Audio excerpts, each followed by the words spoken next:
2 രാജാക്കന്മാർ 24 അധ്യായം 1 മുതൽ 20 വരെയുള്ള തിരുവചനങ്ങൾ. യഹോയാക്കാമിന്റെ കാലത്ത് ബാബിലോൺ രാജാവായ നബൂഖദ്നേസറിന്റെ ആക്രമണമുണ്ടായി. യഹോയാക്കീം 3 വർഷം അവന് കീഴ്പ്പെട്ടിരുന്നു. പിന്നീട് അവനെ എതിർത്തു.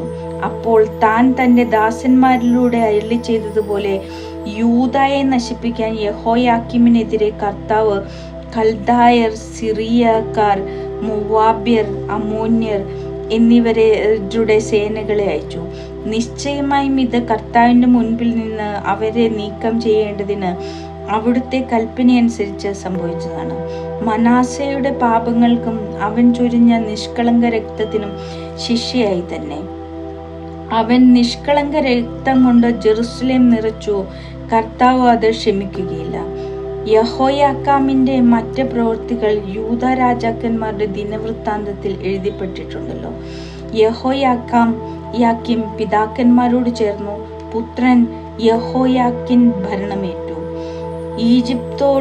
ഈജിപ്തോട് മുതൽ യൂഫ്രട്ടീസ് നദി വരെയുള്ള തന്റെ സമ്പത്തെല്ലാം ബാബിലോൺ രാജാവ് പിടിച്ചടക്കിയതിനാൽ ഈജിപ്ത് രാജാവ് ദേശത്തിന് പുറത്തു വന്നില്ല. യഹോയാക്കിൻ രാജാവാകുമ്പോൾ യഹോയാക്കിന് 18 വയസ്സായിരുന്നു. അവൻ ജെറുസലേമിൽ 3 മാസം ഭരിച്ചു. ജെറുസലേമിലെ എൽനാഥാന്റെ പുത്രി നെഹുഷ്തയായിരുന്നു അവന്റെ അമ്മ. അവൻ പിതാവിനെ പോലെ തന്നെ കർത്താവിന്റെ മുൻപിൽ തിന്മ പ്രവർത്തിച്ചു.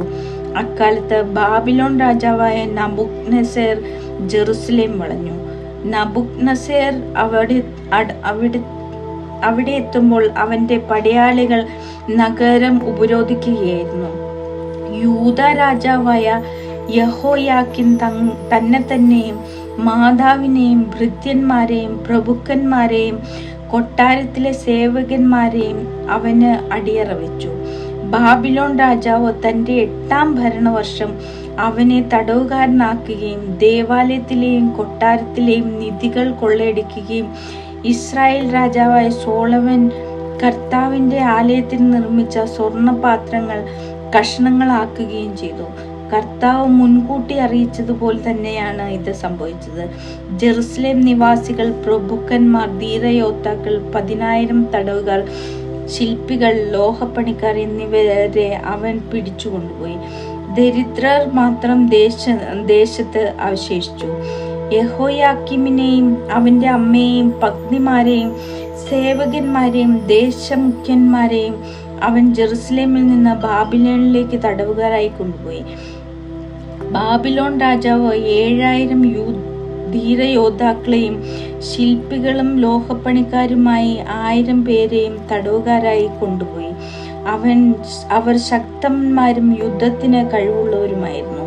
ബാബിലോൺ രാജാവ് യഹോയാക്കീമിന്റെ പൃഥു സഹോദരനായ മത്താനിയായെ പകരം രാജാവാക്കുകയും അവന്റെ പേര് സെദക്കിയ എന്ന് മാറ്റുകയും ചെയ്തു. സെദക്കിയ രാജാവാകുമ്പോൾ സെദക്കിയായിക്ക് 21 വയസ്സായിരുന്നു.